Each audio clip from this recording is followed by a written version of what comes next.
Call this meeting to order. Lonnie, would you deliver the invocation? Lord, we just like to thank you for all the privileges and benefits that we have here. Lord, just bless our military. Lord, just bless our mayor and council and our national leaders, world leaders. Lord, we just ask you to watch over all of them and give them guidance to do the right things. And Lord, we just thank you for the rain. Thank you for the moisture in there.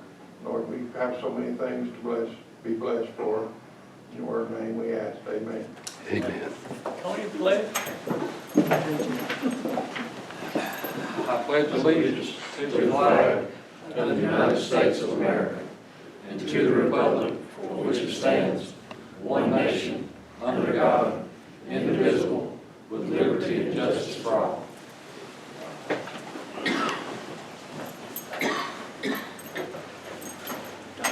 First, don't we? Did we adopt the agenda first? What you were telling me a while ago? I got confused. Oh, the minutes aren't numbered, right? Oh, okay. So we need to Yeah, entertain a do motion to adopt the agenda with Lisa's going to explain the changes. To explain what you're doing there. Oh, I missed a Roman numeral.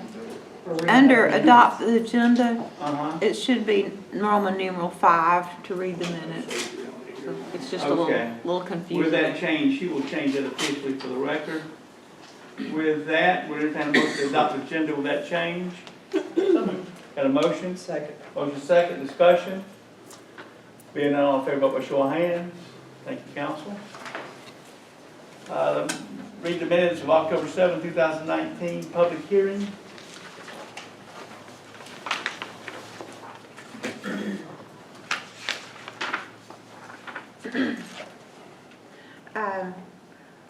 This is the public hearing we had administratively Monday, October 7, 2019 at 9 a.m. City Manager Brandon Douglas called the meeting to order. Mr. Douglas stated that this is the second of 3 required public hearings on the discussion of millage rate. He stated that the city has advertised the millage rate at 4.655 mills. He stated that the state of Georgia required the city advertise this as a tax increase because the city did not roll back the millage rate as calculated. He stated that since the city advertised the higher rate, it can still adopt the rollback rate, but a higher rate than advertised cannot be adopted. He stated that if the higher rate of 4.655 were adopted, it would result in an increase in tax revenue to the city of almost $30,000. He stated that he is asking for the consideration to keep the millage rate the same at 4.655 rather than the rollback rate of 4.536. He stated that this public hearing was to allow forum for any public comments or discussions. He opened up the meeting for public comments. He recognized there being in attendance City Clerk, Finance Director Lisa Hoyle, and Councilmember Sonny Proctor. There being no public comments or discussion, Mr. Douglas adjourned the meeting. The next public hearing for the millage rate will be October 7, 2019 at 5:30 p.m. Entertain a motion to approve those minutes as read. So moved. Got a motion? Second. Motion second, discussion. Being none, all in favor, vote by show of hands. Thank you. Next is October 7th, public hearing 2019, I think later that day. This is the public hearing held Monday, October 7th, 2019 at 5:30 p.m. Mayor Weaver called the meeting to order at 5:30 p.m. He requested John Faust give the invocation. Councilmember Ann Snavy led in the recital of the Pledge of Allegiance. Mayor Weaver asked that the agenda be reviewed and approved. Councilmember John Faust made a motion to approve the agenda. Councilmember Ann Snavy seconded the motion. Motion carried unanimously. It is noted that Councilmember Tony Fountain is absent from the meeting. Mayor Weaver recognized City Manager Brandon Douglas. Mr. Douglas stated that this is the last of 3 required public hearings in the millage rate adoption process. He stated that the second administrative meeting was held this morning and there were no public present for comments. He stated that the current millage rate is 4.655 and that staff's recommendation is to not roll back the millage rate. He stated that there will be an incremental increase in tax on properties that are assessed at a higher value. However, by maintaining the rate at 4.655, there would be no tax rate increase. He stated that council could, at the next regular meeting, vote to roll back the rate. However, council could not vote to raise the rate beyond 4.655 as advertised. He stated following this public hearing that council will vote to adopt the millage rate at the October 7th regular meeting held at 6 p.m. Mayor Weaver opened the floor to comments and questions regarding the proposed 2019 2019 millage rate. There were no public comments. Councilmember Kurt Raffel clarified that the appraised values would dictate the tax, and there would not be an across-the-board increase in taxes. Mr. Douglas stated that if the property assessed value is the same this year as last year, the tax would stay the same. He stated that if the value of the property increased, there would be an increase in property tax. He stated that 188 properties in the city had an increase. Mayor Weaver clarified that the increase in values meant approximately $30,000 in additional revenues for the city. Being no other comments, Mayor Weaver adjourned the hearing. Council is scheduled to convene next at the regular meeting, October 7th, 2019 at 6 p.m. Entertain a motion? Motion to approve. Second. Motion is second, discussion. Being none, all in favor, vote by show of hands. Unanimous, thank you. Okay, October 7, 2019 regular meeting. Lisa.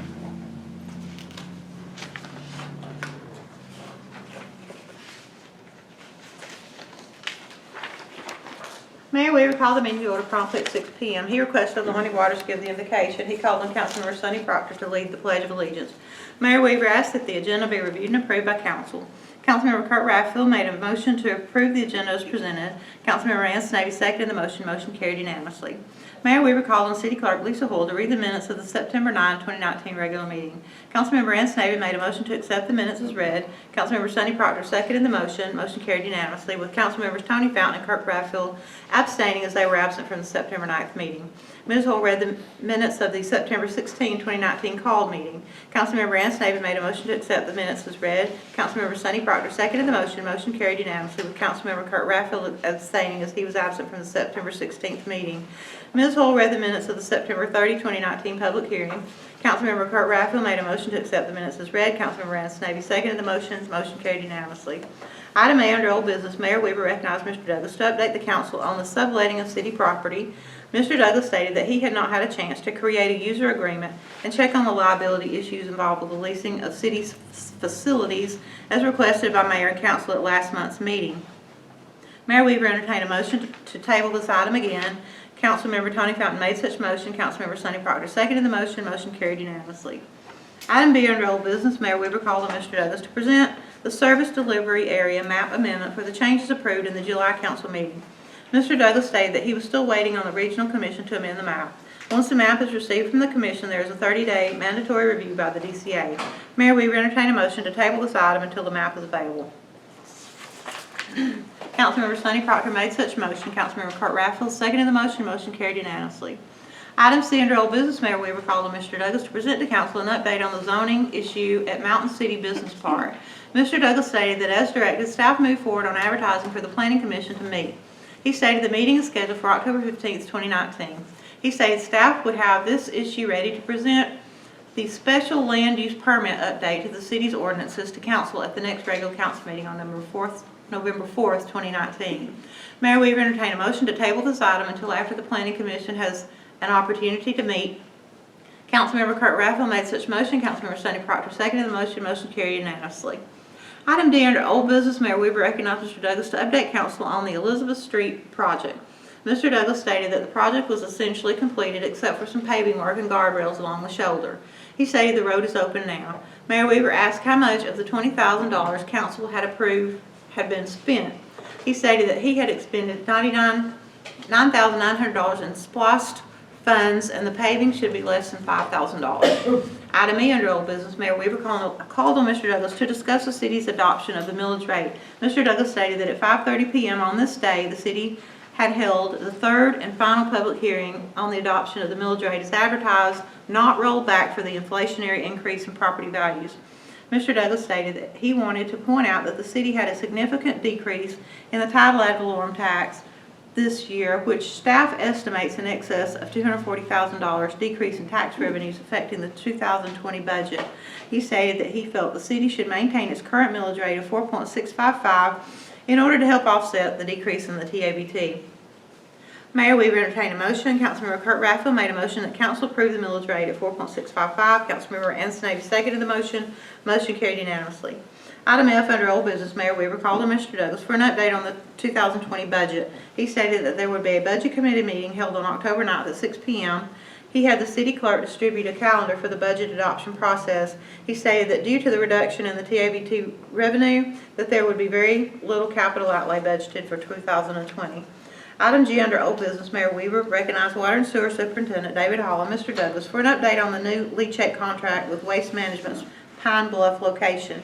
He stated that a meeting with representatives of Waste Management was held last week, and there was a strong desire from them to utilize our wastewater plant for a backup for leachate treatment. He stated that they were in agreement with the terms of the contract that we already have with their Eagle Point landfill location. Mayor Weaver entertained a motion to approve the agreement with Waste Management as presented to council. Councilmember Kirk Raffel made such motion. Councilmember Rand Snavy seconded the motion. Motion carried unanimously. Item H under old business, Mayor Weaver called on Mr. Douglas to read the resolution for the early Sunday sales of alcohol referendum to be placed on the ballot in November. He stated that although council had previously approved the referendum, that the elections office had requested council approve the resolution, and provide them with a signed copy. Mr. Douglas read the resolution. Councilmember Kurt Raffel made a motion to approve the resolution. Councilmember Anson Navy seconded the motion. Motion carried unanimously.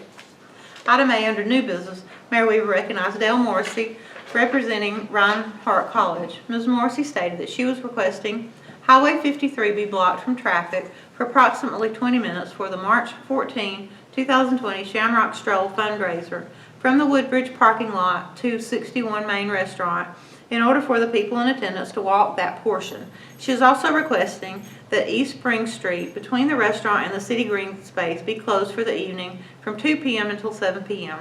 She stated that this event is to raise funds for Pickens County students attending Reinhardt College. Mayor Weaver entertained a motion to approve the request. Councilmember Kurt Raffel made such motion. Councilmember Anson Navy seconded the motion. Motion carried unanimously. Ms. Morrissey stated she is also asking for approval of a special event alcohol permit for the same day. Mayor Weaver entertained a motion to approve the special event alcohol permit. Councilmember Anson Navy made such motion. Councilmember Kurt Raffel seconded the motion. Motion carried unanimously. Item B under new business, Mayor Weaver recognized that council approved Marcia McDaniel to be appointed to the Pickens County Library Board as requested by Ann Roper. He stated she would be replacing Bobby Edge, who retired from the board. Mayor Weaver entertained a motion. Councilmember Sonny Proctor made a motion that council approve the appointment of Marcia McDaniel to replace Bobby Edge on the Pickens County Library Board. Councilmember John Fowle seconded the motion. Motion carried unanimously. Item C under new business, Mayor Weaver called on Finance Director Lisa Hoyle to present the recommended homestead exemptions for the city's 2019 property taxes. She recommended to council that the city continue to offer a $3,000 homestead exemption and a $4,000 homestead exemption for citizens 65 and older. Mayor Weaver entertained a motion to continue the homestead exemptions as recommended. Councilmember Kirk Raffel made such motion. Councilmember Anson Navy seconded the motion. Motion carried unanimously. Item D under new business, Mayor Weaver recognized Mr. Douglas to discuss the 2019 annual audit and auditor continuation. Mr. Douglas stated that although he had little experience with the firm Rushton & Company, he felt there was a certain level of comfort in keeping an auditor on board. He stated that if council chose to stay with the same auditor, staff would ask that a different partner in the firm be chosen. He stated that although the quote was a bit more than last year, it is less than what some surrounding communities are paying.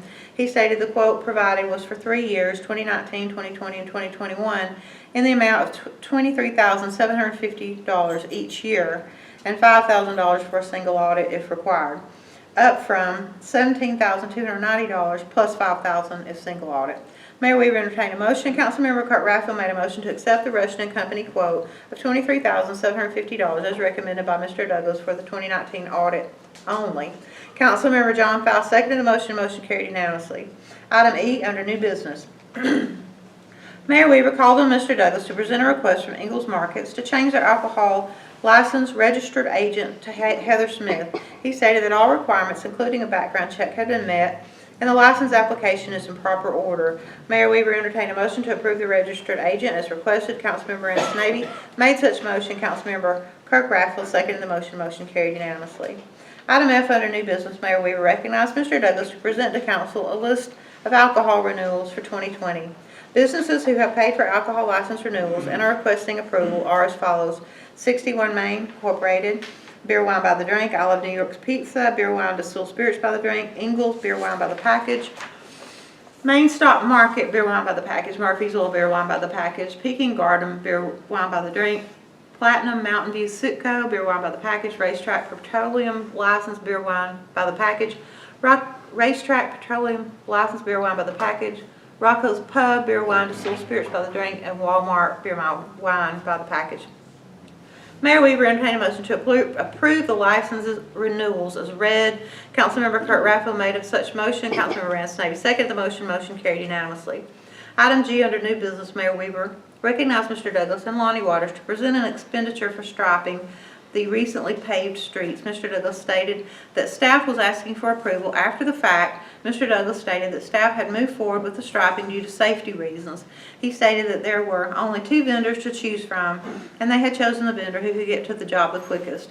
Mr. Waters stated that both vendors were similar in the pricing. He stated the invoice from Parker Traffic Markings Incorporated was paid for out of the SPLOST funds in the amount of $21,850.95. Mayor Weaver entertained a motion. Councilmember Rance Navy made a motion to approve the expenditure. Councilmember Kurt Raffel seconded the motion. Motion carried unanimously. Item H under new business. Mayor Weaver recognized Mr. Douglas and Mr. Waters present the bids received on the second paving project to be paid out of SPLOST funds. Mr. Waters read the list of roads to be paved. He stated the city had received 4 bids today as follows. Johnson Paving LLC, $312,815. Bartow Paving Company Incorporated, $374,360.40. Northwest Georgia Paving Incorporated, $367,665. C.W. Matthews Contracting Company Inc., $394,037.45.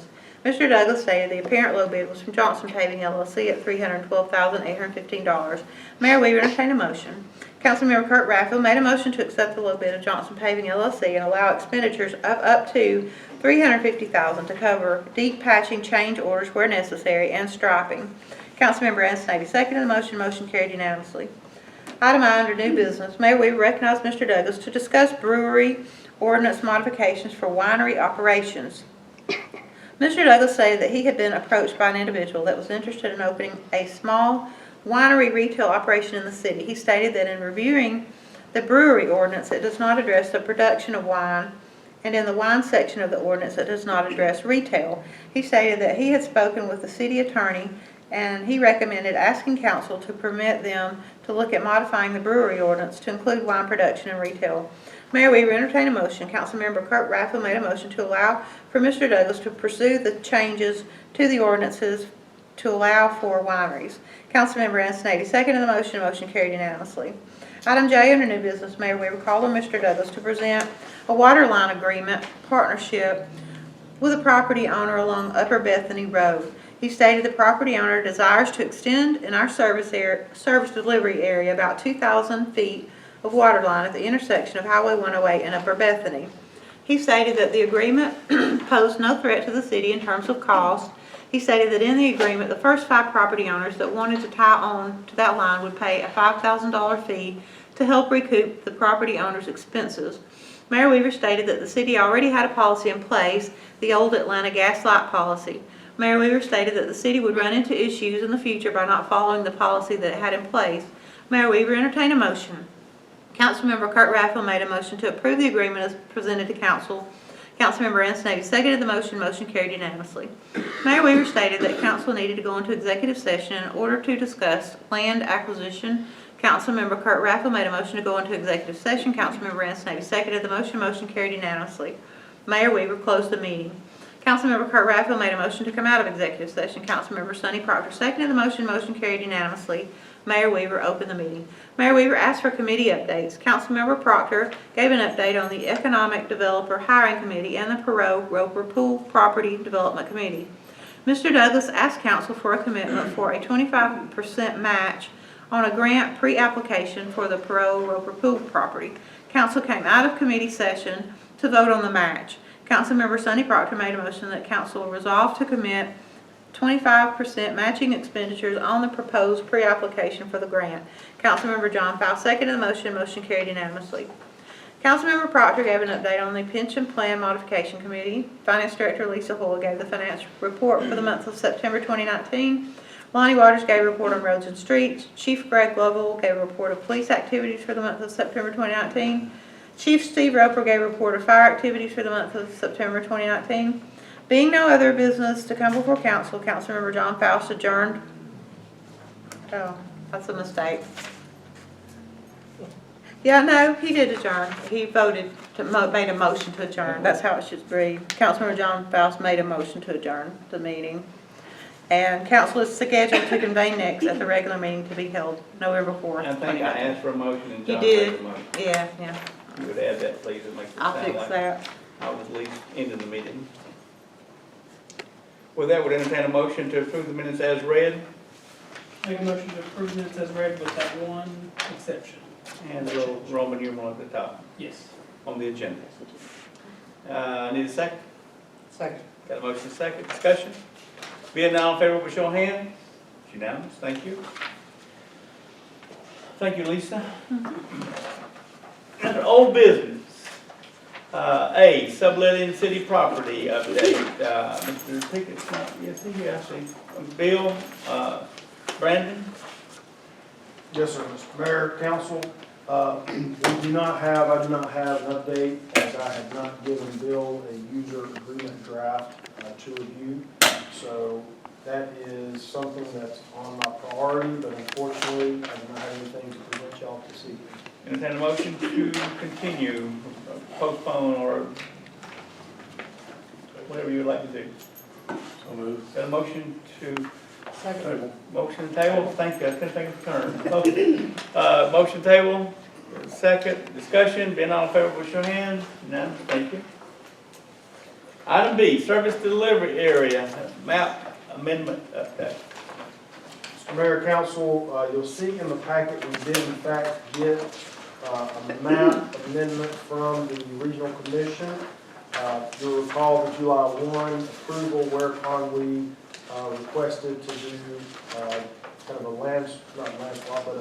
map amendment to put some in our service delivery area and then essentially put some in the counties in exchange for. The map you have before you, there's an amended map and then there is a 2018 map.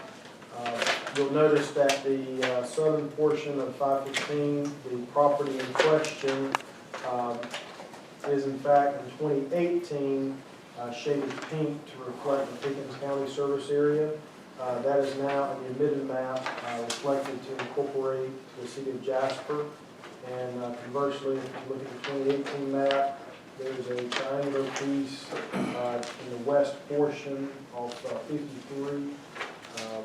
That's essentially in a new version absorbed into the Pickett County service area map. This reflects the map and the intent in the July 1 meeting. Mr. Mayor, you'll also notice Forms 2 and 4, which y'all seen before, but I just put it back in here to reflect that DCA would want, in concert with the map, these forms amended to essentially say that both governing bodies, the city and the county, agrees to this. And there's a 30-day review period. The DCA will review this, put a notice out that we are asking for an amended map and forms into the comp plan.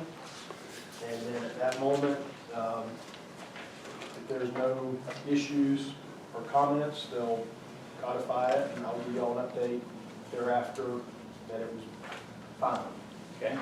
Out of all that action you need tonight is, Just to make sure that the map reflects the July 1 decision in terms of the service delivery area. Beyond that, I'll move forward with getting this to DCA. And beyond that, we'll just, okay. shouldn't be any objections to both governing bodies have approved. So this will not appear until it's another item on the agenda, so next month it'll be gone. Yes. It'll just be an update of that it was codified. And Any questions, council? Thank you, Brandon, it looks really good, that's kind of what we were looking for. Any questions? Okay, new business, planning commission report, am I missing? Okay. Item A, under new business, planning commission report. And Mr. Mayor and council, if we could, item B, directly underneath is an ordinance amendment. The planning commission actually considered, had a public hearing for the ordinance amendment. As you recall, there had been discussion about how to address certain areas of the cities, specifically the Mountain Business Park, where there was perhaps incompatible land use of a business in a certain zoning. To remedy this without going through a lot of hoops. Now, once you get past the initial stage, this is the hoop part, integrating a special land use permit into your zoning ordinance. Currently, Jasper does not have a special land use permit in the zoning ordinance. So what staff proposed to the planning commission, they kind of blessed it and sent it on to y'all tonight for basically a reading of a special land use permit. And you'll notice under B, Mr. Mayor, that's where it references in your packets a supplemental use regulation where we would have a special land use permit. And I can go through this in some sort of detail, but basically what happens is if you have a zoning district, for instance, such as C2, and in the C2 district, there's a series of permittable land uses, a use by right. If in fact there is a property owner that wants to have a tenant and utilize the property and it's compatible with other uses in the same area, but it's not specifically identified as a permitted use by right, instead of going through a rezoning, which then may or may not subject you to spot zoning or other inconsistencies, you could say, we will allow for this particular use to be allowed in this property because, for instance, you'll notice that one of the proposed uses is manufacturing establishments involving the mechanical or chemical conversion of raw materials into semi-finished or finished products. The example of a cabinetry shop may be adjacent to a property that is manufacturing materials that are not raw materials, but just materials into another finished material or another material. And so it's compatible land uses, but because the similarities between the M1 district and the C2 district are pretty well aligned, the special land use permit allows a property owner or a tenant to come before the council and request a special land use permit. That doesn't have to go through a rezoning process, so it's not as if you're tying that property to that zoning forever, just that particular use. And then what that allows the council to do is use their discretion in putting some sort of stipulations tied to it, whereas should this use change or should there be certain screenings that otherwise were not called out in development standards, you could put those additional conditions on that SLUP, and then at that moment, if the property owner gets another tenant, then that particular use complies with a traditional C2 use by right, the SLUP goes away, meaning it doesn't tie to that property, it's just to that use. So with that, I felt it was important to at least explain that.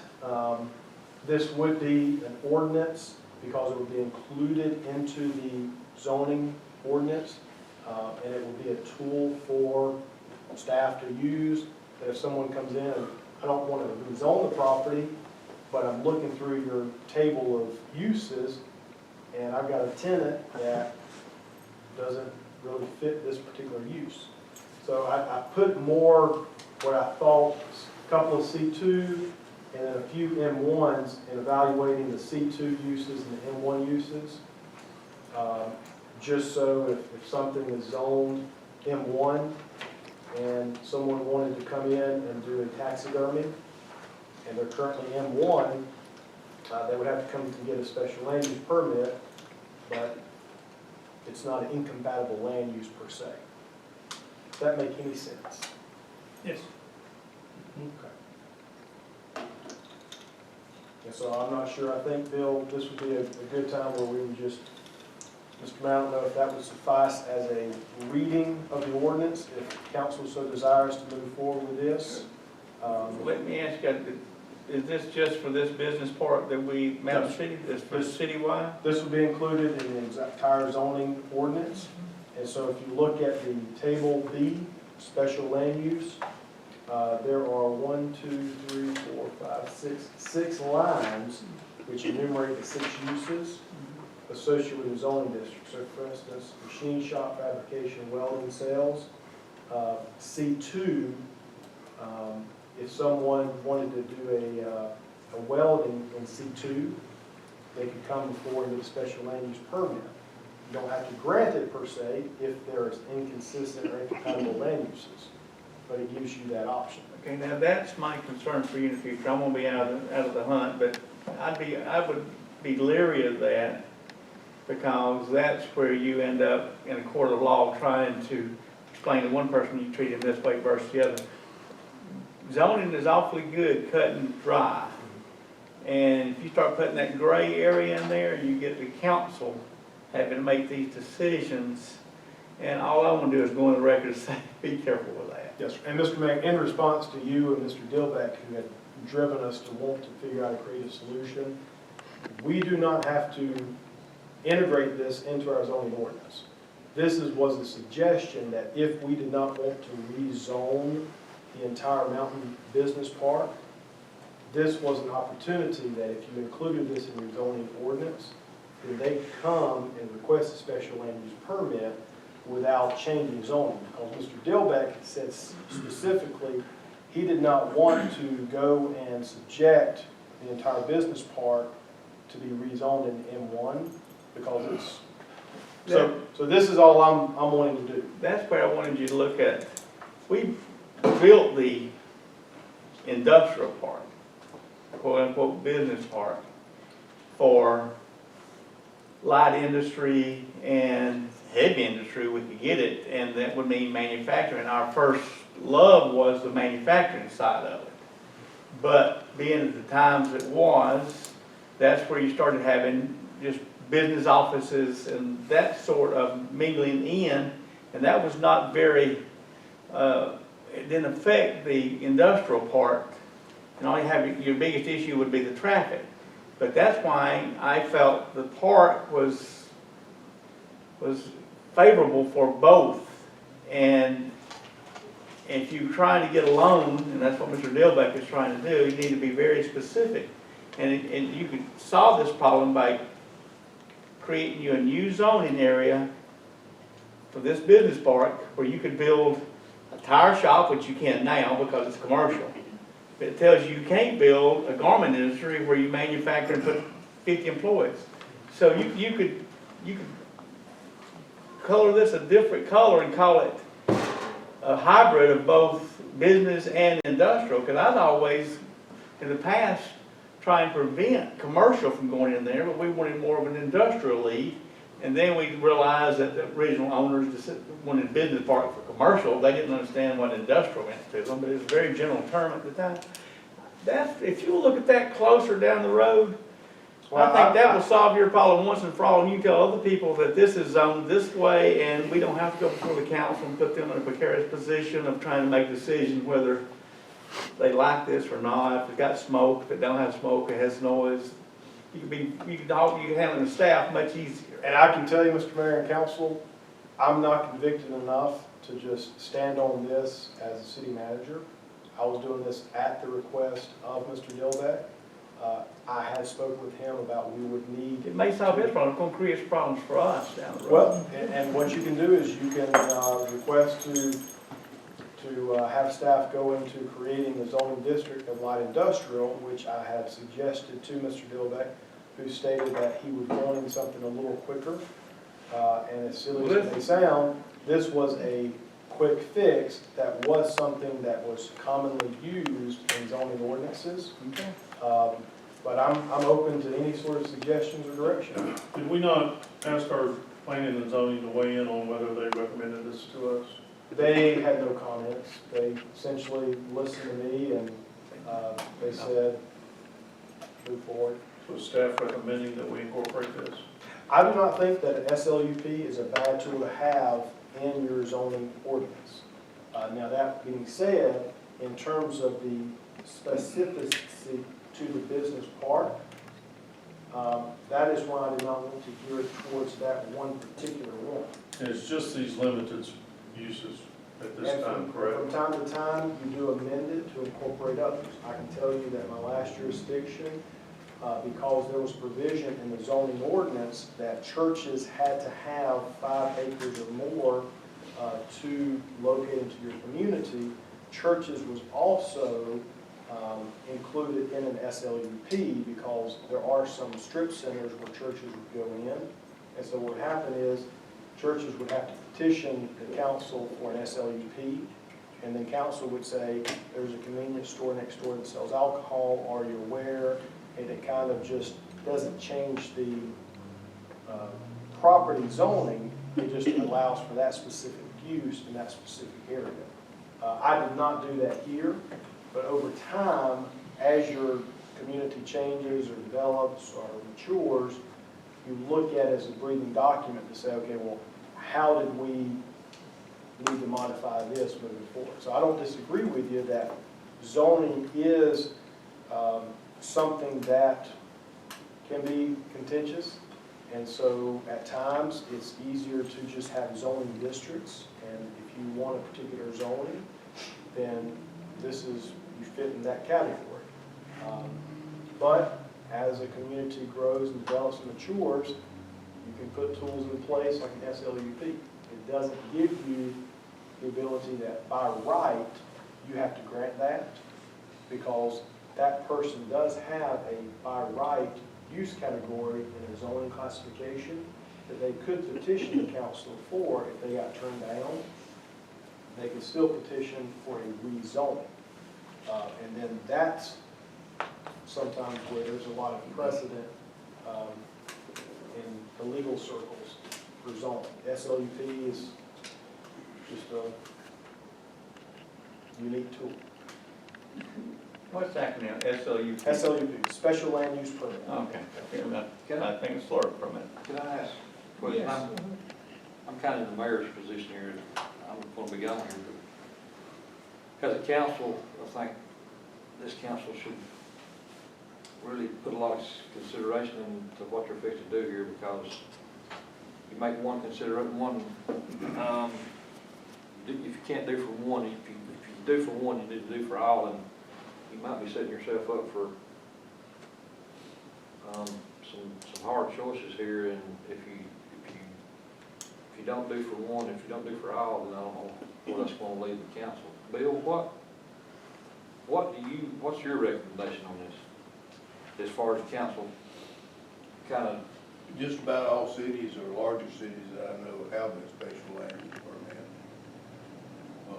And I'd say that's probably the best thing to do. Right. But most, all cities do have that, larger cities. And just to make sure, I want this to be clarified, if there is not the direction by the council, this is not something that I'm convicted enough to do at this moment. This is merely a remedy or a solution to a problem presented. That does not mean that I don't stand behind it, because it is a tool that I've used in the past. But if it's not the right fit at the right time for Jasper, I'm completely okay with sitting or modifying or looking at. But you're saying that this special land use would solve Dillbeck's issue? This has a potential that what would happen is, it's not an overlay district, but what would happen is he'd still have to make a request for a special land use permit for those businesses. But in the same kind of business that's across the street. But basically what would happen is, any number, and quite candidly, if there is an M1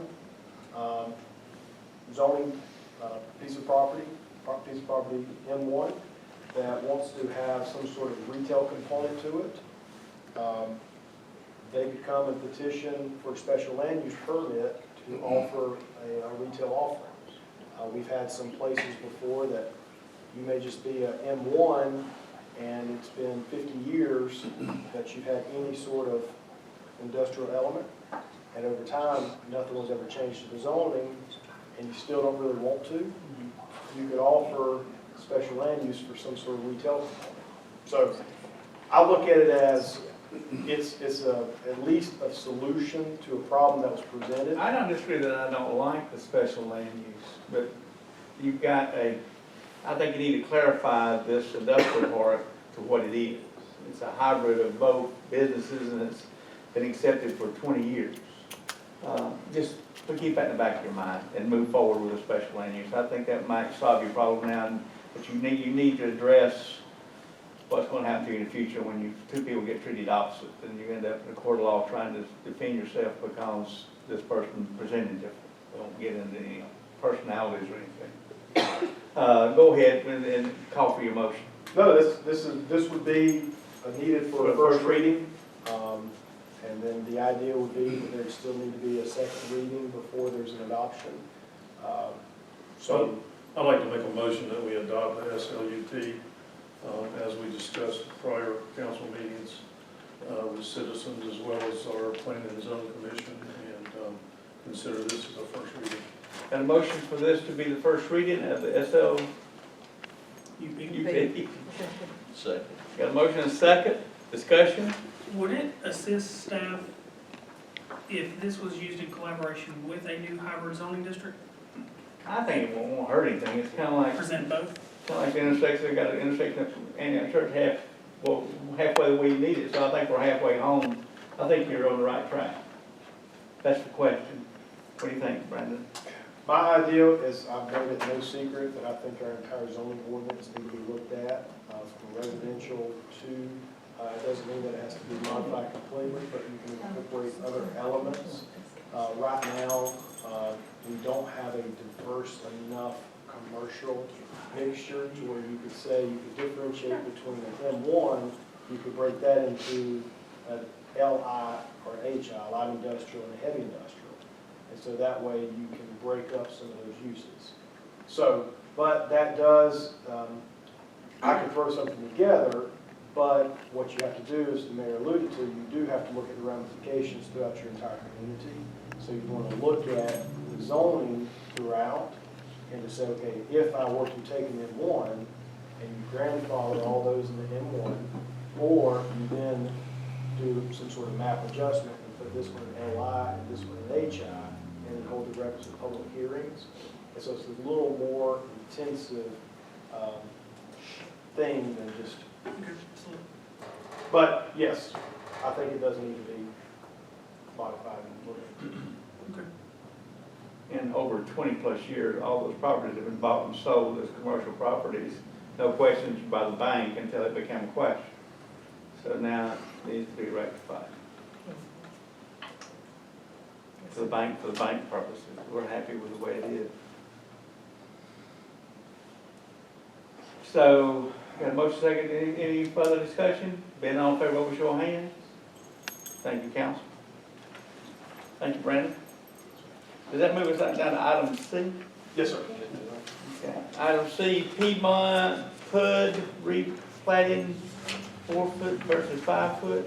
Because, Mr. Mayor, thank you, because I was not involved in the rezoning, I asked the developer and builder that I wanted to at least bring this back before y'all because there is a request for modifying the periphery of the units. So you'll look at your packet and you'll see basically the outline of the just the circular area, so nothing internally because these are attached townhomes.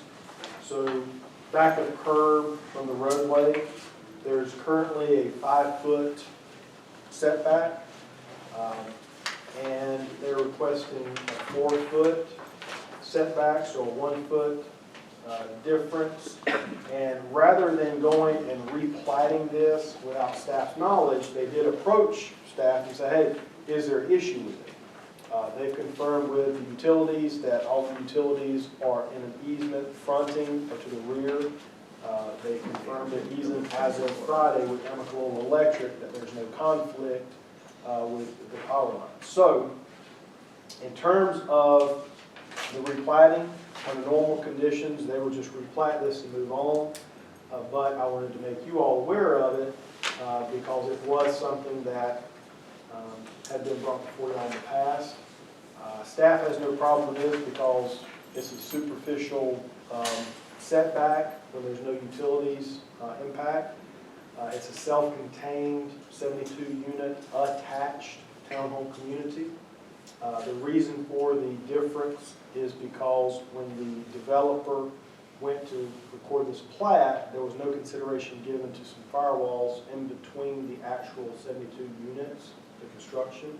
So by virtue of doing an inch or two on each one over time, that causes, instead of them pushing it closer in terms of where there is some separation, like a cluster of 3, a cluster of 4, rather than to make those closer, they propose leaving those the same distance and just encroach out into that back of curb setback. So beyond that, Mr. Mayor, Council, if you have any questions or concerns or comments, I can express those to the developer or builder, but if y'all are okay with it. Entertain a motion. Motion approved, 4-foot setback versus 5 originally planned. Second. Motion second, discussion. Brandon, the addition of the firewall, was that something that was discovered in the review process by Clark Patterson and Lee, or how did that come about? It was when the builder submitted it wasn't a catch because when the Clark Patterson looked at the building plans, they approved the buildings in and of itself. It is caught by the builder when they looked at the plat, because as they were about to sell the fee simple units, even though it's an attached product, there is the idea that, well, this building footprint may encroach on this particular existing plat, so that's why we brought it forward. Any other? All in favor, vote by show of hands. It's unanimous.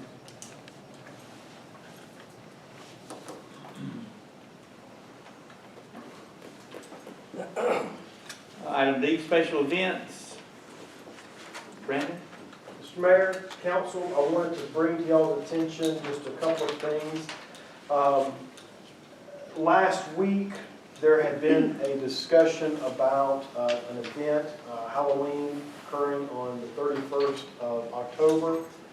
That particular date is tied to a particular event of trick-or-treating in downtown. So special events such as the December 7th approved JMA Christmas Parade is not tied to a specific recognized holiday or date. It's an event that can have a contingency. A couple of council members have expressed an interest in saying, do we need to have a contingency on some of the events? And I think it is a good practice, such as I think last year, the Christmas parade had to be pushed to that following Sunday. So just to add some clarification that when a particular date is tied to an event or an event tied to a date, staff's position or council's position is pretty well consistent. December 31 is New Year's Eve. So the events that JMA will put on is tied to that date, so there would be no contingency. The Christmas parade on Saturday the 7th could in fact be tied to any date that JMA would request or contingency. And they thought it was at least worthwhile to bring that up and to make sure the council's okay with that. The November 11th Veterans Day Parade is tied to that particular date. That will be coming up next Monday, whereupon there's very little staff support other than the police department facilitating the parade route. Darren is here from Lolly Drops. I would like for y'all's at least input or buy-in for this special event. He has requested to utilize the front of his building and the associated space on Main Street on Sunday, December the 1st. So there's 53 and Main, 53 would remain open. That section up to, I guess, what is it, Spring, or, Spring Street, right, East Spring, would be closed with barricades, with no additional city personnel support being requested for him to have, I don't want to speak on his behalf, but for him to have, I guess I will, reindeer, Santa Claus, photo ops and stuff. So the event became very popular when he began advertising. So he approached me last week and our week before and asked for this consideration since the impact could probably spill onto the street. It'd probably just be best to, since there's no other businesses on that side of the road closed or open that day, just to close it off. But I said that would take council's input and action. And it would- December 1st. Yes. You want to recognize your guest? Derek? How you doing? I'm Darren, Law Drops. I did request it with Brandon in the beginning. Once I saw it on social media and there was 2,000 interested, and our grand opening was only 1,400 interested, and grand opening was gigantic, I kind of figured I'd better inquire about, that's why we picked a Sunday, in fact, because the traffic on that area of the street is not heavy. But there's going to be kids there, there's going to be parents, and we wanted to bring something for the community that can come in and enjoy, get free pictures with Santa. And I just did it as a safety issue. I was originally going to block off some parking spaces, but I'm just too terrified to even do that at this point. So that's why I had requested Brandon, what could we do about closing that little section off during the event, a little bit before and a little bit after for cleanup, just so we can make sure that we have What was the date again? December 1st on a Sunday. And we would be requesting from 12 to 7, the event's 2 to 5, I believe, but just to give some time for them to set up and then break down. What about police? They, talking with Chief Lovell, and unless Darren says otherwise, we would put out the barricades. If there is a request for on-site security, Darren could coordinate with the police department for some off-duty officers to be hired if a presence is needed the entire time. But other through zone control and whatnot, that could suffice. And we're closing from East Spring to 53 in his front. You need animal control there? Bonnie will be on call. Yeah. Entertain a motion. I make a motion that we close from 12 to 7 on December the 1st in front of Wally Drops from East Spring Street to 53. Second? Second. Got a motion and second, discussion? Would we want a contingency date on this event? I know you have things tied up in, it's guaranteed date. Do you want a contingency date? I don't think we'll need one. I mean, the reindeer had been booked up all year long. That was like the only open event I had. So I don't think there would be a contingency. The rain or shine? Okay. Rain or Snow or sleet? And And I think they'll come see the reindeer. Any other discussion? I'll be there. with live animals being on site, do we want any presence? Chief, do you want to give your opinion on that? If we've got live animals that close to a highway, one breaks loose, would you rather have somebody there? It's the same setup as Long Table on Main, they don't utilize it as well, but they don't have They don't have live live. animals. Lonnie can dress up as Santa Claus and be on patrol. Well, I know Pettit Farms is the reindeer event people, and they've done a bunch of events in Kennesaw, Woodstock. They're pretty much the only reindeer venue in the state of Georgia that I could find, Okay. which is why they're so expensive. But they do have people that stay there with the animals, and they do gate them around, so it's not, they're not gonna take off. In years past, back when the Christmas parade was held in the daytime, years and years ago, they used to bring some reindeer up there, and they had hammers on those, but they, they're too big, yeah. Chief Lovell, Sir, I just got thinking, for about 30 minutes that Sunday, coming up 53 is going to be about 800 Harleys. Yeah. I On the For toy the toy run. run. You're going through there, you ain't gonna turn, right? Yeah. Yeah, but They're going straight onto I the just want to make chamber. sure that, We got that coordinating too, so. Any other discussions? Being all in favor, vote by show of hands. Thank you. Thank you, Mr. Mayor. And just on your agenda background sheet, there is the mention of another special event on November the 12th.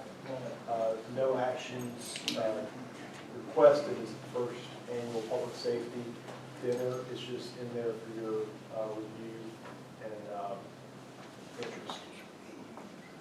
Do we want a contingency for that Christmas parade? Did you finish that? I was just gonna suggest that y'all want that on the 8th, that Sunday. I make a motion, we allow a contingency date of the 8th, if Yeah, needed. because that's what it is. Okay, your motion for contingency date for the Christmas parade. Parade on the Yes. 8th.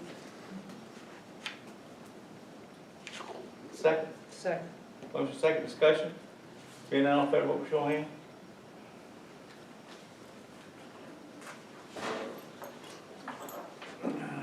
Okay, next item, presentation of proposed 2020 budget. Lisa, Brandon? Council, Mayor, Brandon, I've brought y'all all a printed copy of the budget. And if it's okay, I'll just sort of go over the major changes from the year before. Brandon and I have worked pretty hard on this for a few weeks, so if you'll look at your page 1, and I'll start with the general fund. As you'll see, the budget has reduced a lot. In revenues, we lost, of course, the TAV tax. We've been talking about that for the last couple of meetings. I've lowered that revenue $223,000. Last year, also we budgeted the use of fund balance of $100,000. This year it's down. We budgeted the use of $50,000. I did increase sales tax revenues and about $160,000 because that's how it's estimated out for the rest of this year. Debt proceeds are less. We're very little capital outlay we're doing in the general fund. The fire department budgeted for a couple of a new server in case it's needed. Also put one for the police department, although it's not showing up in the general fund. It's showing up in their technology surcharge fund.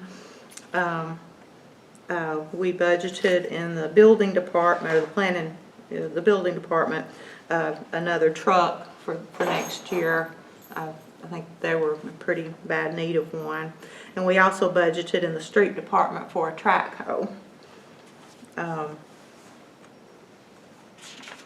if there are no questions in the general fund, we'll move on. I'll talk about the water fund a little bit, because that's our two major funds beside the SPLOST. The revenues came down a good bit in the water fund as well, due to I pretty much just tried to budget based on actual this year and not expecting a lot of increases.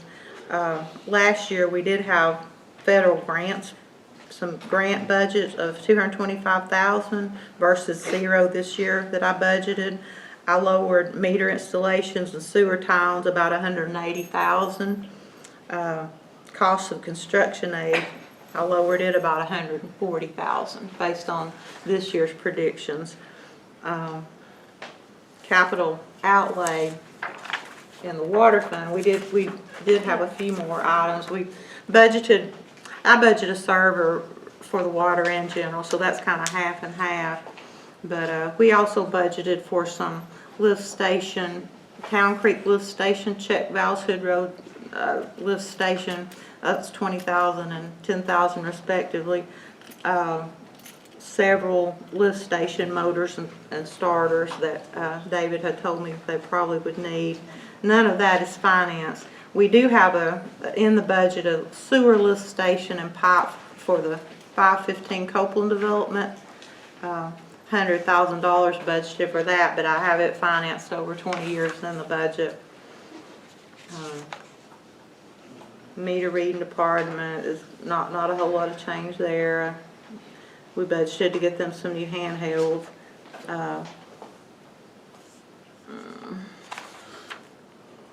And we did put in the budget, if the financing works out, to paint the Lily Circle tank, the Woodbridge tank, and the Grandview water line tank.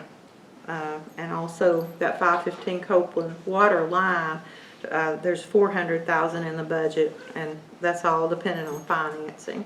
And we did budget for the water distribution department, a service truck to be financed.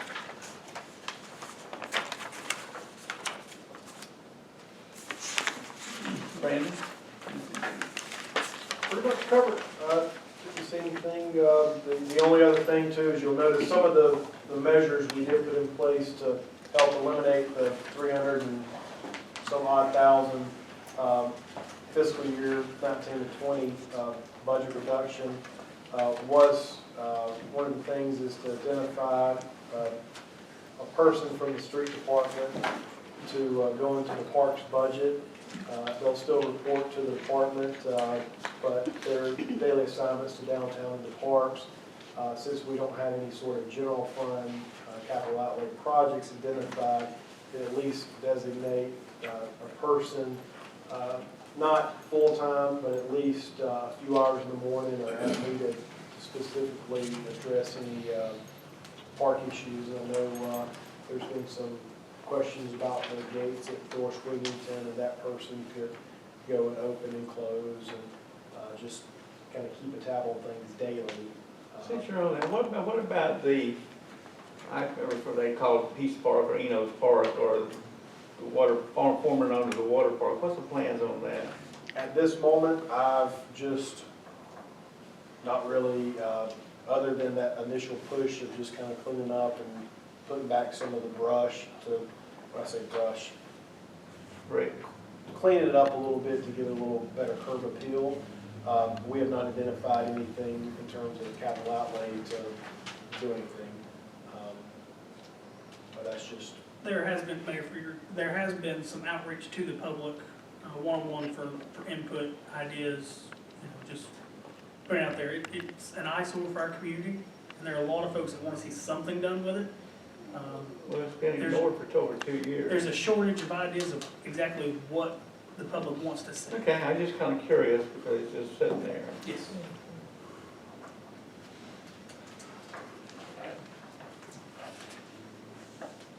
that's sort of There's it. nothing in the budget for it next year. No, sir. Put the brick back at least. Lisa, what's the time frame on how things need to roll out? Could you kind of briefly summarize that for us? We'll have a public hearing next week. It'll be Tuesday, the day after Veterans Day, for the public's input on the budget. And the next meeting we'll have is December 3rd, which is our regular council meeting, and we'll be asking to have it adopted at that meeting. Okay, thank you. What time is that meeting on Tuesday the 12th? It's at 6. Okay, no action necessary tonight, just. No, this was just the presentation. And if, I think all of you have an electronic version, and if you have any questions, please email or let Brandon and I know. I'll help you with any questions that you have. Any other questions, council? Thank you, ma'am. Item F, Verizon GPS. Yes, sir. Mr. Mayor, council, last week, I spoke with a person who had essentially said that Verizon Connect Fleetmatics had turned over to collections. December 5th of 2018, there had been direction provided to discontinue this service. Notice was given on that date, shortly thereafter, shortly there before. However, May of 2018, the entity Verizon concluded that the cancellation was approved. The contract called for a 60-day notice prior to March 15th deadline, I believe. So since that was not provided, it did take a little bit of work to get them to, I guess, approve the cancellation. And so what they have essentially done is they've billed us for the entire 2018. However, what I'd like to do is seek input direction on me going back to them and saying, we did make payments January, February, March of last year. And what I would at least conclude is, say that we've, y'all approved, Verizon approved May 25th, there's an email, May 25th of 2018. Therefore, we could come to an agreement instead of paying the 22,525 that you want, we'll give you 2 additional months of 5124. Or if the idea is that some of the material was not sent back to them until June, then at that moment we could say, well, we'll sell for $76.86, or whatever else direction you want to provide. Yeah. Could you, I mean, you're comfortable just going back to try to negotiate and see what we can do and saving, of Yeah, course, what we can. They with sent, whatever our backup is. yeah, they sent me the material, and I saw May 25th, and so the easiest thing was to say, look, you approved the cancellation at least on May 25th, and we'll give you an April, May payment, or even a June payment, so not to exceed at least June. But I think Bill and I probably conclude that it may not be worth the fight and try to sit there and say, we're not going to give you a dime. We at least come to them and say, even if we go to June, that's 6 months out of 12. So We received an annual notice that notified us that we were either needed to cancel or notify, and legally are they obligated to do that?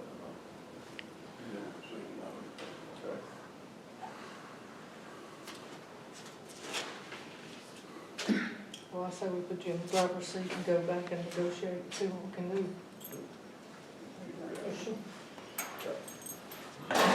So, and you'll put that in the form of a motion? I make the motion that we allow Brandon to go back and negotiate with them to resolve this issue. Motion to allow Brandon to negotiate the best resolution. Second. A motion and a second. Discussion. Being none, all in favor, vote by show of hands. Thank you. See if you can get us a good deal on some GPS. It is technology, you know.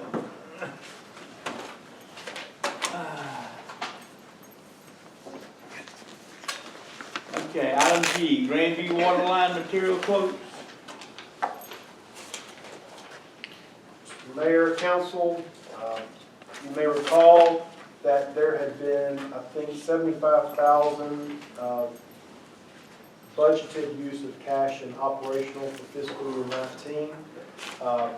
To just kind of stage this from a cash flow perspective, staff had committed to doing essentially 3 asks, if you will. The first 2, I think they've made significant progress along Grandview. I'm asking this evening for consideration for the 3rd and final. We've spent approximately $53,000 of the original $75,000 originally budgeted. So there's about $22,000 remaining that had been previously approved to use in operational budget. However, to get to the point where we would be probably 1,800 or so feet away from our obligations to get to the proposed facility from the county, we could go for 4,500 more feet to acquire. There is a quote in your packets, I believe, from Calhoun. They were the only responding entity. The other 2 that have provided previous quotes One did not make it in time, but they did express that it was beyond this of what Calhoun Meter Company had asked. The uniqueness behind this request would be we have authorization in terms of the budget operationally to go to $22,000. This quote is $38,239. So essentially what I would be asking the mayor and council for is authorization for staff, i.e. finance director, to allow for us to use some of the water fund balance to bridge the gap of the $16,000 or so we would need to get to 4,500 feet. And I think in consultation with David and Lonnie will have a report later on, there has been a lot of excitement along that corridor in our service area from residents. And so what I'm trying to do is get this last push up to the point where we would essentially turn right to go up to the water facility. And I'm not sure if y'all want to know what's the fund balance for the water right now, or if y'all, I don't know. What do we have in it?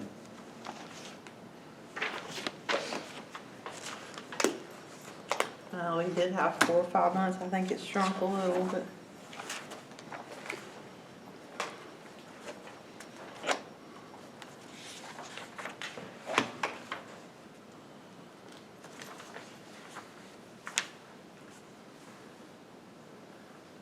Well, about 16 million. That's not our cash, but that's our fund balance. We have to sell something. Cash, we probably got right at maybe a little less than $1 million. Well, we're talking about taking out of cash, not Yeah. selling. I was just giving you the fund balance, but. And so if part of the ask tonight was we did want to at least get a little more, just to get a little farther up. There are specifically 2 individuals that would be within this 4,500. Like I said, it gets us to less than 2,000, about 1,800 or so feet from where we would need to terminate the line as part of our commitment to getting to the facility. And so the idea being that if that generates an additional 20 or 30 meters or so, that could help us get from where we would end with this 4,500 to get to the other one the first or second quarter of 2020. There's But- about 1.3 in cash. right 1.3 million in cash. Right now. And you wanted 16,000 of it? I would, because we had budgeted 75,000, and because we're knocking at 53, there's technically this fiscal year's budget only 75,000, so about 22,000 remaining. So we could go back and get a quote for that, but I asked David to at least, and Lonnie to at least get us to the point where, I forgot the name of the road where we're turning. It's Old Grandview. Old Grandview. Entertain a motion to improve the extra funds for the Grandview Lake project. So moved. Got a motion to approve the extra expenditure. Second. Motion is second. Discussion. Being all in favor, vote with your hands. Thank you, council. Thank you, Brandon. Thank you, Mr. Mayor. And I would like to get specifically y'all's approval to, I guess, go with Calhoun for the 38,230. Yes, I think that was intended low bid. Okay. That was correct, right? Yes. Okay. Item H, ordinance amendment, defined benefit, first reading. Brandon? Yes, sir. Mr. Mayor, council, you may recall, we have been requested by GMA to restate our existing defined benefits plan in accordance with IRS standards. The IRS reviewed the GMA master defined benefits plan last year. They approved and signed off, and subsequently all the other communities that are on the defined benefits plan for GMA has to either restate, or in this particular case, we asked for an allowance to entertain the idea of modifying the defined benefits plan. to go over what, and then Mr. Mayor, we did get that back October 16th, a little ahead of schedule. So councilpersons Sneddy and Proctor, who were assigned to the committee, did meet with staff to review the plan. We walked through the document. As you'll see in your packet, the way that the GMA, I guess, designs the plans is the first page, which would be considered the true first page, is not really enumerated, but it's at the top, an ordinance, and then the ordinance continues on page 37. So what they do is, for all the communities, they create it as an ordinance, and then the relevant parts of the plan, because each jurisdiction designed it differently or the same or however, there's check marks. So each one is just checked off to the particular interest. My idea would be that if the council wants to move forward with the modified version, we could essentially have a first reading tonight, which would highlight some of the changes from. Can I get a committee report since the council be putting some input into this? Yes, sir. Whomever. We met on the 23rd, I believe it was. We went line by line through each item that we had decided, or that was recommended by GMA. And at the conclusion, I mean, I think we were supportive of moving forward with it. Can I ask a few questions since I was not at the committee meeting, but what kind of extra funds is this going to entail? Randy, you Is want there to going to be any extra tax dollars, or Yes, how are we going to pay for it? Yes, sir. This next year, it's already, so in your memo, you'll see the numbers that I've given back in. Call them out to me, I'm not coming through. You were just making to the public. The annual cost is $137,295, but each year there's a difference. So next year, 2020, that goes to $158 and some change. 158. Let me ask, what is it now? What's our, This year's was $137,295. okay, and it's going to go up, or how much? Up next year in 2020, it'll be about $158,000. It's only going And to that's go, our current cost though, Yes, right? that's the current. Without these changes. current cost 131, 158's next, yeah, 137 this year. and next year's going to go up only That's a $16,000. 158, but we're not, that's not with these changes. That's right, not, Brandon? these would not be until 2021.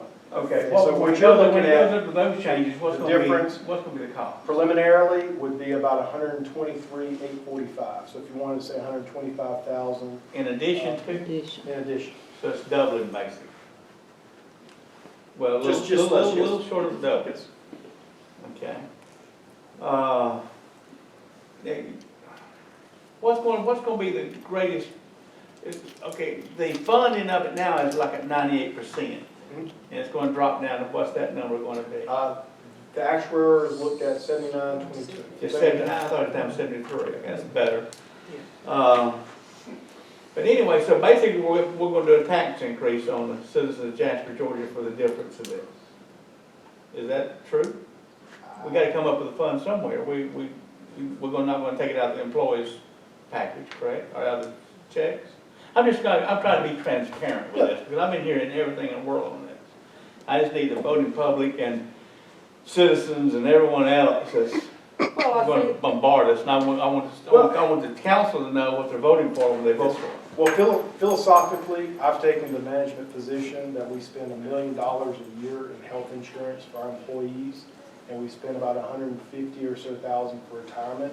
So my philosophy in terms of tasks by the council is to generate an idea on how to either recruit or retain employees, or then provide them with benefits package after they've been here.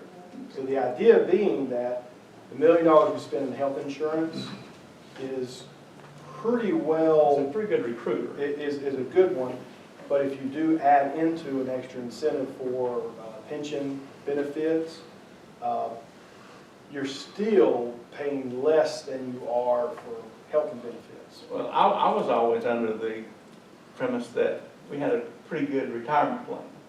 I'm a benefactor of it presently, and it's worked very well, but I've built my time, and it's there at 98% funded.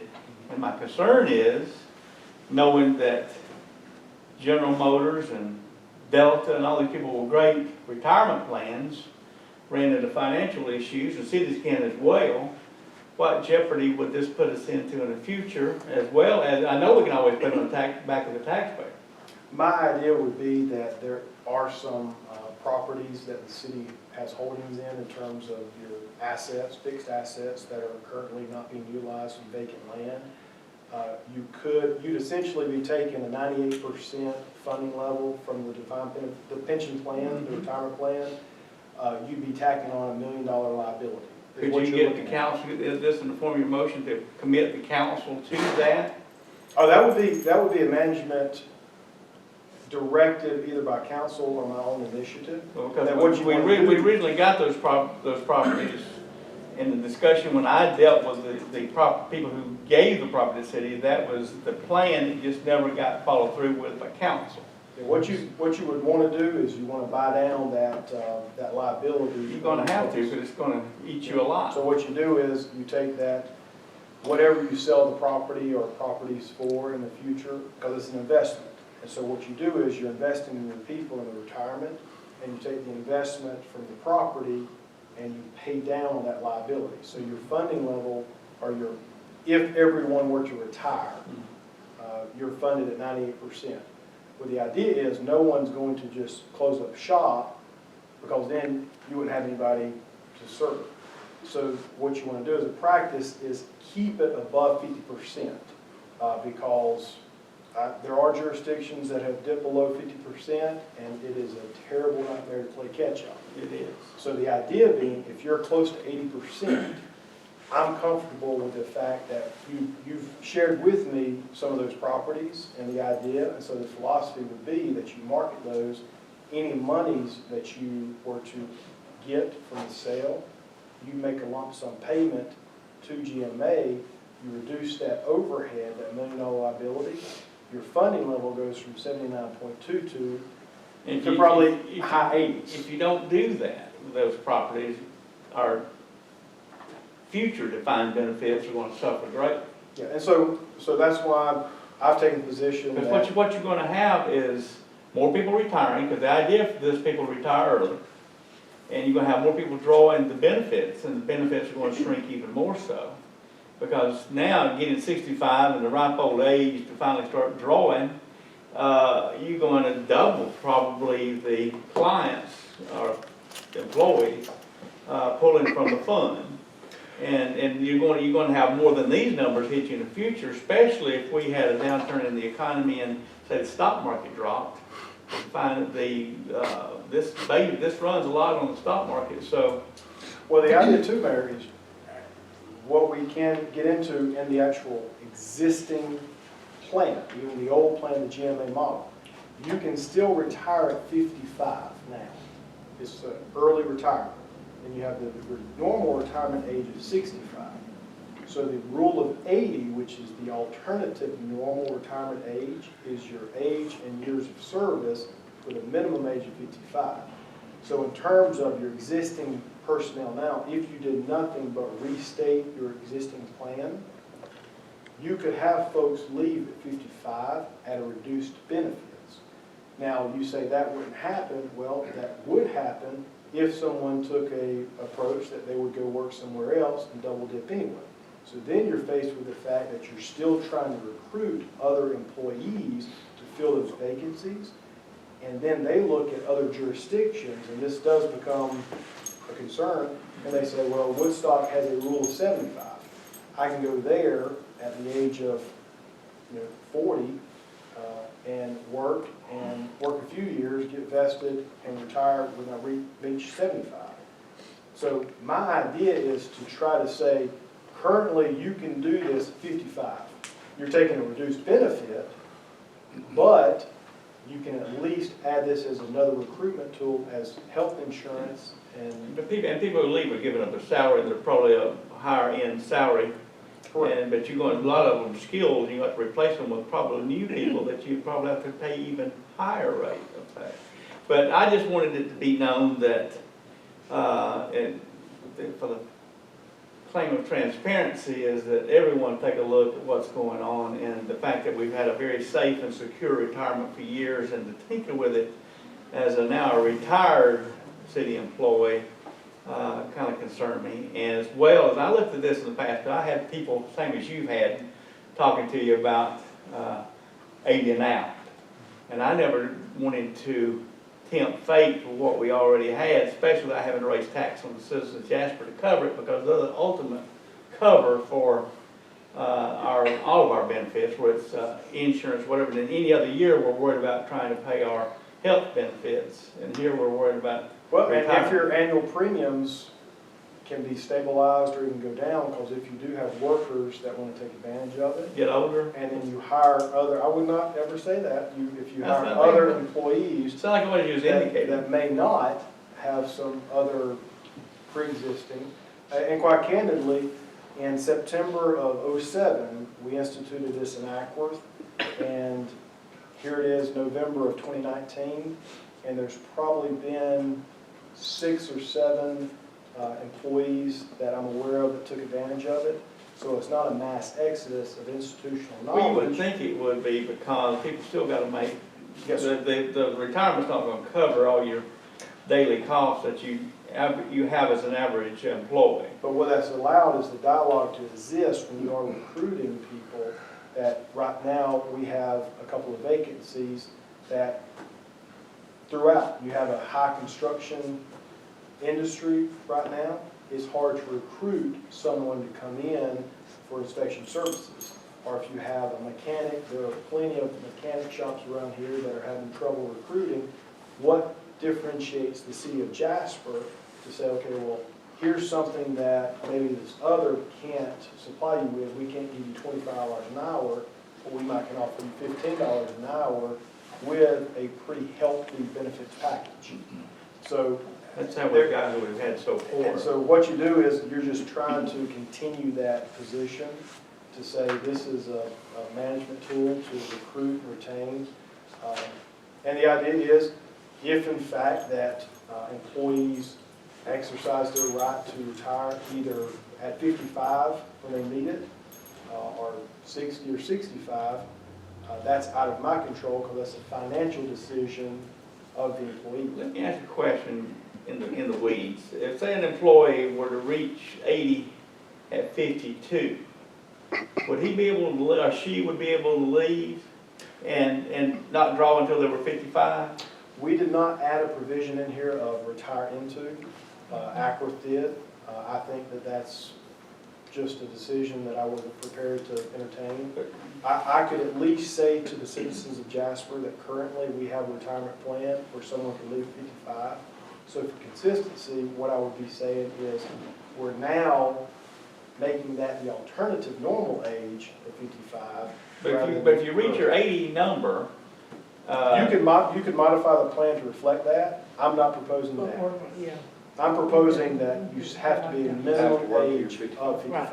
You could have some folks that hit it at 48. In terms of just a rule of 80, age plus years of service, you could have some folks that have been here when they're 18. They might hit it at 48, 49, 50. Well, in your retirement package, even if you did hit the rule of 80 before 55, if you retired prior to 55 years, if you stayed those other 3 years or so, that would just up your retirement package.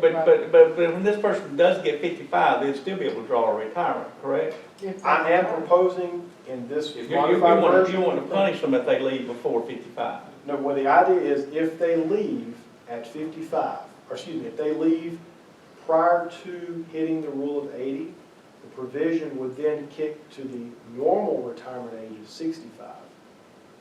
So if they began work here at 20 and they stayed until they're 50, So 50 plus the 30 is 80. They met the rule of 80, but the minimum age of 55. So if they left at 50 and they decided to pull down the retirement at 55, that's currently and still is the early retirement age. What happens is if you're not in service at the minimum age of 55, then what happens is it reverts back to the normal retirement age of 65 or 55 early. The alternative normal retirement age is only applicable if you're in service, you meet the rule of 80, and minimum age of 55. And the multiples that you have, say for a person about to retire, or they just get, was there just a money grab at this point? But they went from 1.5 to 1. Yeah, the multiplier from 1.25 to 1.25 to 1.5, because there are some places that are doing 2, 2.25. So I did think it was worthwhile to adjust it from 1.25 to 1.5, add an extra 20% or so. And that was specifically put in there that I'm requesting to remove the in-service. Right now, if you turn 65 and you're working for the city of Jasper, then you can essentially start drawing down your retirement as an in-service benefit, and then you come back to work the next day. And so you're pulling from the GMA pool, retirement pool, and we're still paying you. So we're paying you, and we're paying into the pool. So to eliminate the in-service, the idea is we're now saying, look, we're not telling you have to retire at 65. Although, if you want to retire at 65, you get the 1.5 multiplier. Or if you retire at 60 or 62. The increased multiplier just is an extra incentive to leave. Or to recruit. If you wanted to come here and there's a place down the road that's got a 2% multiplier, maybe they don't have a rule of 80, but maybe they have a 2% multiplier, they can at least run the numbers and say, well, I'll... But it is pretty much a great benefit for a person sitting here at 65, about to step out the door, about Correct. Just got to. Well, what they have to do too is they have to make a personal decision as well, To leave or not. if they want to leave. Because right now, I've had one individual express that they had looked at next year, taking advantage of the in-service and continuing to work. If this takes effect through a first reading and then a second reading in December and then a January 1, then everyone who is currently employed that is not grandfathered in the in-service then falls under the in-service is no longer applicable. And so then they have to say, well, at least I'm getting an extra 20% with the increased multiplier. Have you done any surveying to see what type of employee turnover you'll have when this hits? I've only had one individual at least entertain the idea that they would be eligible. And then there's another individual that is probably going to continue working for another year or two because that's just a personal decision. But I've not had a flood of persons. Okay. Well, I think it's clear enough that this is going to ultimately be paid for by the taxpayers. And that's all I wanted to be clarified. This is not just a easy decision to be made by the city council. It's going to help the employees, but it's going to be paid for by the taxpayer. And it's going to be an increase. And at a time when we're trying to figure out how we're going to pay all the way, no capital improvements, and can't even repair a park. But we're making investment in our people. We're making investment in our people, but for people's for the citizens, not vice versa. I just I always ran that as my philosophy, and I'd kind of like for you to kind of think of the same. I know you're the people, or you're the people, but we represent the other people. With that being said, I'll entertain a motion forward may. Motion to accept this as the first reading for the modified version. It's like my job. Need a second. Second. And a motion is second. Discussion. Being none, all in favor, vote by show of hands. Next item. Their goal of operating through the state farm winery and in our local section 10-28. So Bill, originally when you and I talked about modifying the brewery ordinance, I was prepared to integrate, and you have distilled spirits and malt beverages and then wine. But going back and looking at the entity that expressed interest, they seem to indicate that adding just one word, and we could do both, we could do neither, we could do all, whatever, but this is merely to try to accommodate an operation where there's a proposed business that's looking at the storefront that wants to have a very, very small presence of manufacturing wine. They have a vineyard in the county, and so they want to take that off-site into the city, and they seem to think that this would be, so that's, You will accomplish our purposes. If so will, you won't have that opportunity.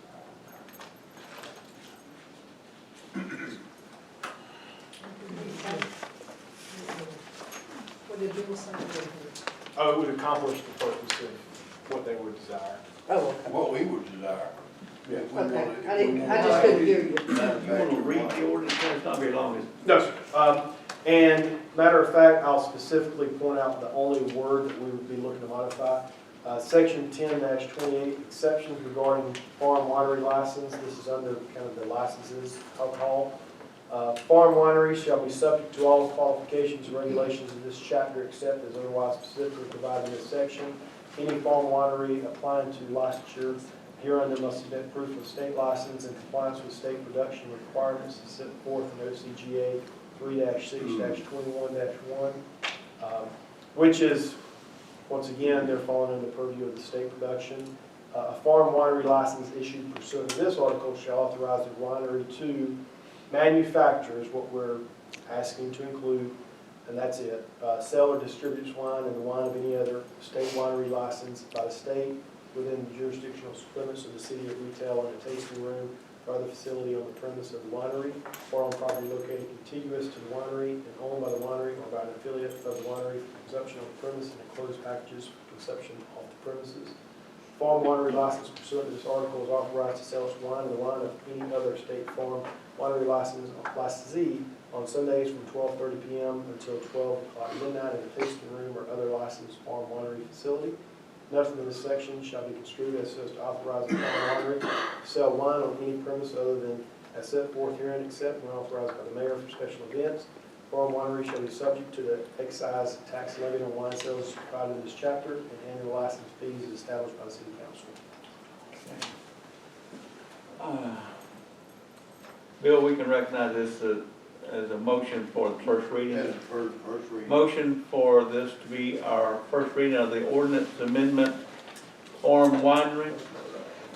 So moved. Got a motion? Got a motion and a second. Not Jeopardy. Got a motion and a second. Any discussion? Being all in favor, vote by show of hands. With that, I said we got one more. Alcohol license request for renewal. Brandon? Yes, sir. Mr. Mayor, Council, I think Lisa put in your packet, thank you, Lisa, for the November 4 council meeting, the alcohol license name. And I think, Mr. Mayor, you'd like for me to just kind of point out which entities are requesting for the record. Yes. We got Aldi Asian Cuisine, Quick Trip Corporation, store number 829. Sierra Ron LLC, DBA Jasper Beverage, Therese Food Mart, BP West Church Street, Tater Patch Players, Rice Catch, Buffalo Loops, Safin 2017 Investment LLC, Jasper Convenience, Carolina Pizza Company Inc., Pizza Hut, Trout's Beverage Inc. 1, Trout's Beverage Inc. 2, Bubba Q Kroger, Johnny's New York Style Pizza, The Old Mule House, Dos Margaritas 3, T1 LLC, Donis Food Market, and I believe there's a changing of a registered agent from the Quick Trip to Joshua Stevens Brockett. Okay. Entertain a motion to approve as presented. Make a motion to approve as presented. Second. Motion is second. Discussion. Been all in favor, vote by show of hands. Thank you, council. Yes, with that, we are now going into executive session, so we'll entertain a motion. So moved. And a motion to enter executive session. Second. Motion second, discussion. Been all in favor, vote by show of hands. Closed session. Got a motion come out of closed session. Second. Second motion, second discussion. Been all in favor, vote by show of hands. Okay, I guess I'm going to consider it. Item A, Economic Development Hiring Committee update. Dr. Crockett? Yes, sir, we have a meeting on Wednesday where we are going to evaluate the first slate of potential candidates. Item B, Parole Roper Pool Property Committee update. Last week, Dr. Robert Keller submitted a pre-application for a $3 million grant for the development of that property. The city and the county both have resolved to support that grant if it comes through, and we're just awaiting the approval of the pre-application process. Okay. Financial report, Lisa. Council, Mayor, in your packet, you have the financial report comparison to budget for the month of October 2019. We're at this point, almost 80% of our revenues in the general fund, 76% expenditures. And keep in mind, in the revenues, there are, I had budgeted for some extra, additional loan proceeds that we haven't received, and fund balance of $100,000 in there, so we're a little closer than it looked. We collected $115,662 in sales tax revenues for a total for the year of $1,140,000. How much was the sales tax? $115,662 for a total the year of $1,140,300. That's $103,000 more than we collected at this point last year. Water and sewer fund, we're only at about 73% of our revenues there, 79% as budgeted for our expenditures. But we also I had some grant money budgeted in there, $225,000, so it's a little better than it looks if you take that out. SPLOST, I was gonna let you know what got in there. We have right now a cash balance of $383,900, and the next paving project's committed, $350,000 total. Anyway, we're at, with all the committed and with the balance left is only about $18,000 once we do that next paving project.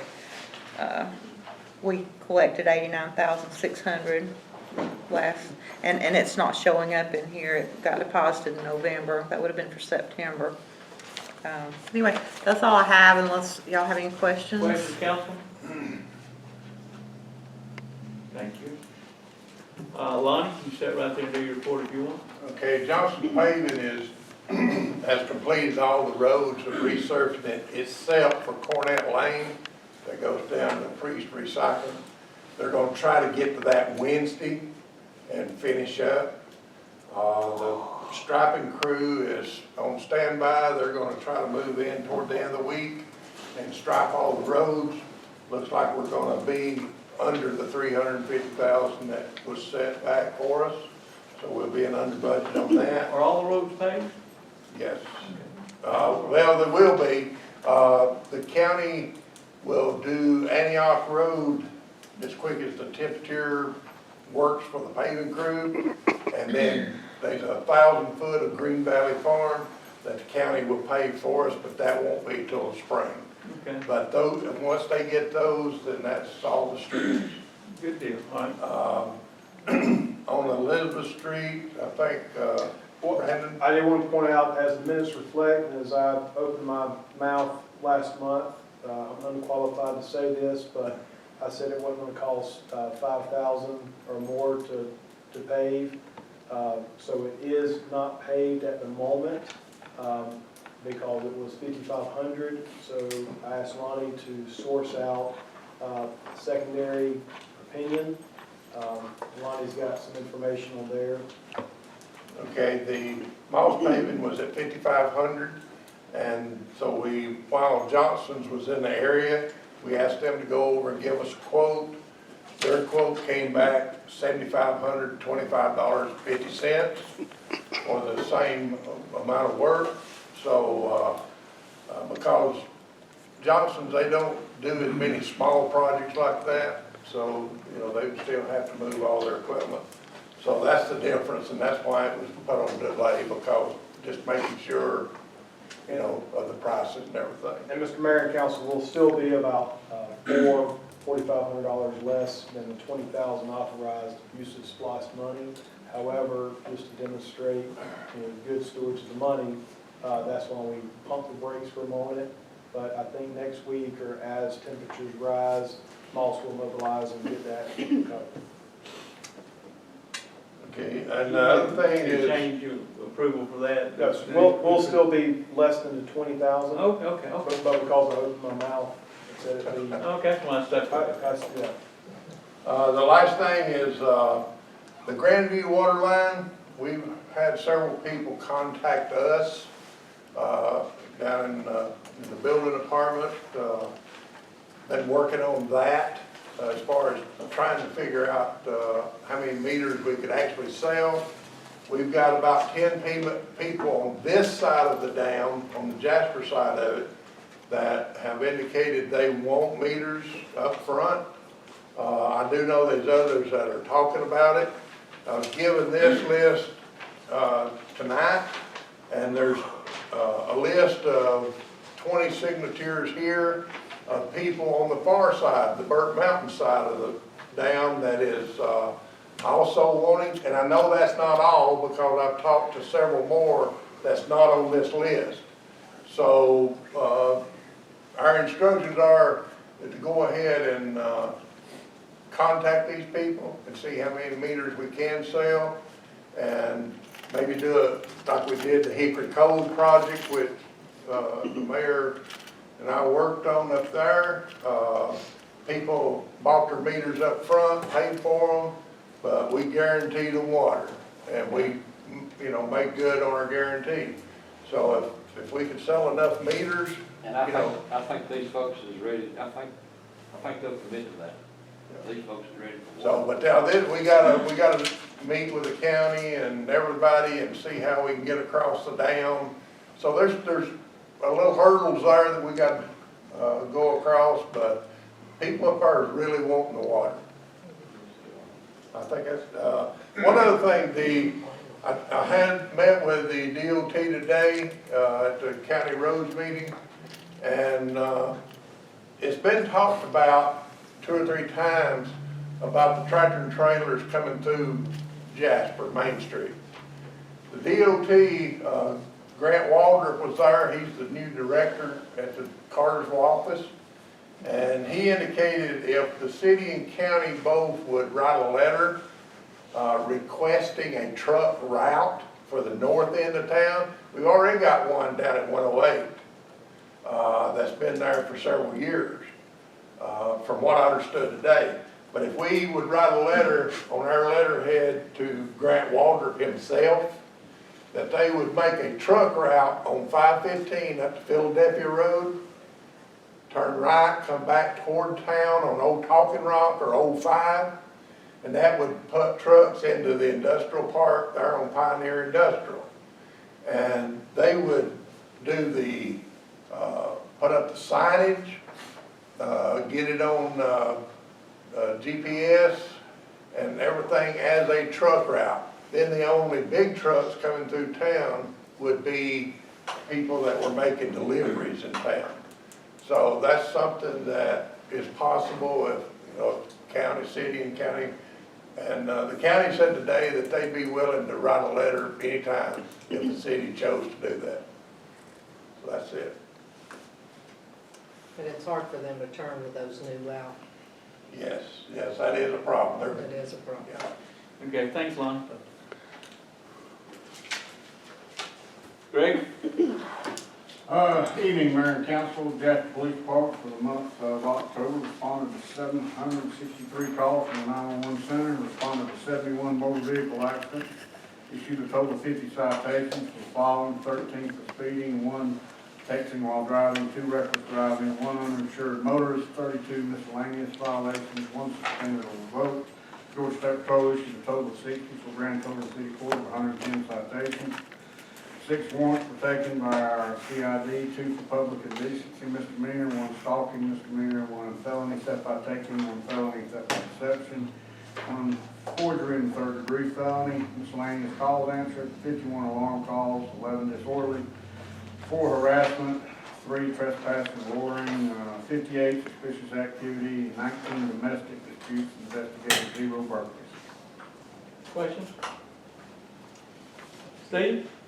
Mayor and council, for the month of October, the city fire department responded to 130 calls. Those were 2 structure fires inside the city, 1 outside the city, 1 vehicle fire inside, 2 grass fires outside, 7 motor vehicle accidents with injuries inside and outside, 54 emergency medical responses in, 28 outside, 19 other calls in, 16 out. As of the end of the month, 1,163 calls. Fire inspections looked at 3 sets of plans and conducted 20 inspections. Questions, council? Being no other business, we'll entertain a motion to adjourn. So moved.